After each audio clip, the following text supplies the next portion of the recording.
قیامت بھی 10 محرم کو ہی آئے گی، جمعے کا دن ہوگا، تو میں آج دل کو حاضر ناظر رکھ کے اپنی طبیعت کو حاضر پا کے باشعور آپ کو کہہ رہا ہوں، جاگ کے سننا خدا کا واسطہ۔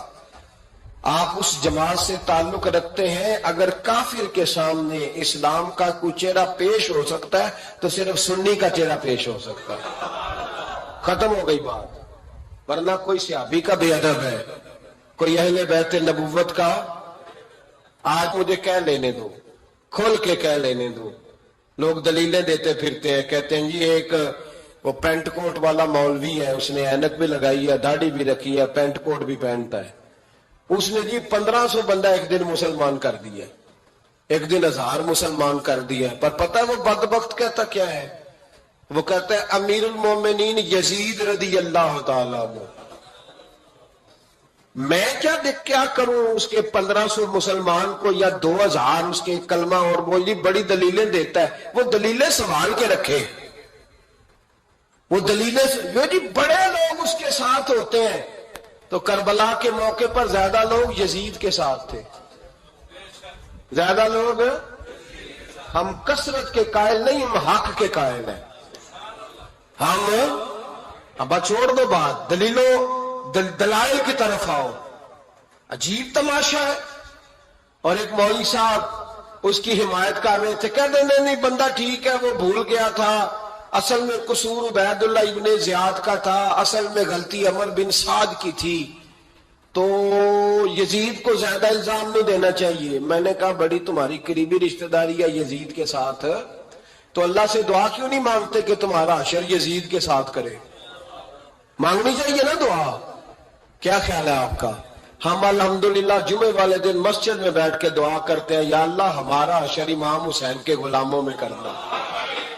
تو بھی کرنا، جرت کر، جرت ہماری جرت دیکھ، ہم یہ نہیں کہتے ان کے ساتھ کر، ہم کہتے ہیں یا اللہ ہمارا حشر ان کے، ہماری جرت دیکھو، ہم ان کے غلاموں میں، قدموں میں، نوکروں میں بیٹھنے کو دعا مانگ رہے ہیں، یا اللہ ہمارا ان کے غلاموں میں، غلاموں کے، تو بھی جرت کر دلیری، کر جرت، کہ یا اللہ میرا حشر یزید کے ساتھ کر دلیری، اگر اتنا ہی اچھا تھا تو۔ بے شرمو، اتنا ظلم نہ کرو، اتنی زیادتی، اتنا ظلم نہ کرو، یہ ظلم ہے۔ امام حسین جمعے والے دن خطبہ پڑھنے لگے، جمعے سے پہلے امام حسین نے خطبہ پڑھا، اور آپ نے ایک جملہ کہا جو ہمیشہ یاد رکھا جائے گا۔ آپ نے فرمایا یزید کو جا کے بتا دو کہ مجھ جیسا تجھ جیسے کی بیعت نہیں کر سکتا۔ او کیا فکرہ ہے امام علی مقام کا۔ فرمانے لگے مجھ جیسا تجھ جیسے کی بیعت، اور آپ فرمانے لگے بتاؤ اس وقت پوری دنیا میں کوئی نبی کا نواسہ موجود ہے میرے سوا؟ حضرت آدم سے لے کر مصطفیٰ کریم تک اس وقت پوری دنیا میں کوئی نبی کا نواسہ ہے؟ اور فرمایا اگر میں ہی ہوں پوری کائنات میں، لوگ کہتے ہیں فلانا علامہ صاحب کی تبلیغ بڑی ہے، ہم سے بڑا کون ہوگا تبلیغ کی بات کرنے والا؟ لیکن ڈرو اللہ سے، ڈرو، گمراہ نہ کرو قوم کو۔ یہاں تباہی اتر گئی ہے، کوئی بڑی داڑھی رکھ کے معاذ اللہ تعالیٰ اہل بیت کے بارے میں بکواس کرتا ہے، اور کوئی بالکل داڑھی مڈا کے ننگا سر کر کے ممبروں پہ ناچتا ہے اور صحابہ کے بارے میں بکواس کرتا ہے۔ میرے مصطفیٰ کے پاس اگر ابو بکر آئے ہیں تو وہ بھی شان والے ہیں، اور اگر بی بی عائشہ صدیقہ ان کے بستر پہ رہی ہے تو وہ بھی شانوں والی ہے۔ مولا علی شیر خدا کے بارے میں جو بات کرے پکا بے ایمان ہے۔ عجیب تماشا لگ گیا ہے جی، جو رب نبی پاک کے جسم کے قریب مکھی نہیں آنے دیتا، وہ گندا بندہ حضور کے قریب آنے دیتا ہے؟ عجیب تماشا ہے، امت کو تباہ کر رہے ہو، کافر کو موقع دے رہے ہیں یہ کہنے کا کہ تمہارے نبی کے پاس بیٹھنے والے ٹھیک نہیں تھے۔ اگر حضور کے پاس بیٹھنے والے ٹھیک نہیں تھے تو بعد والے کیسے ٹھیک ہو گئے؟ تو یہ باز آنا چاہیے ان بے شرموں کو، یہ امت میں تفرقہ ڈالتے، بے حیائی کرتے۔ سنو اور یاد رکھو، حضرت امام حسین نے خطبہ پڑھا نا جب جمعے والے دن، فرمایا مجھے پہچانا تو میں کون ہوں؟ تو عمر بن سعد بولا پکے نمازی بولے۔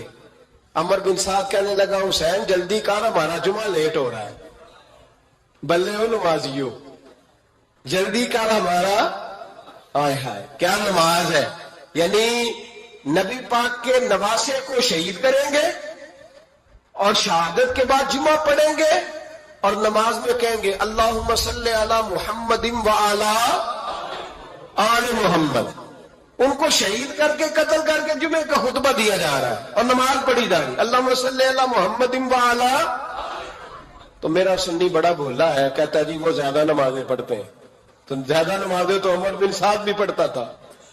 تو بھولا او خدا کے دیکھے نا, جتنی نماز کی اخلاق کی بات شاید میں کرتا ہوں, آپ کو جماعت میں کم لوگ ملیں گے, لیکن یاد رکھنا نماز عقیدہ نہیں, روزہ عقیدہ نہیں. عقیدہ حسین ہے, عقیدہ حسن ہے, عقیدہ علی ہے, عقیدہ عثمان غنی ہے, عقیدہ عمر فاروق ہے.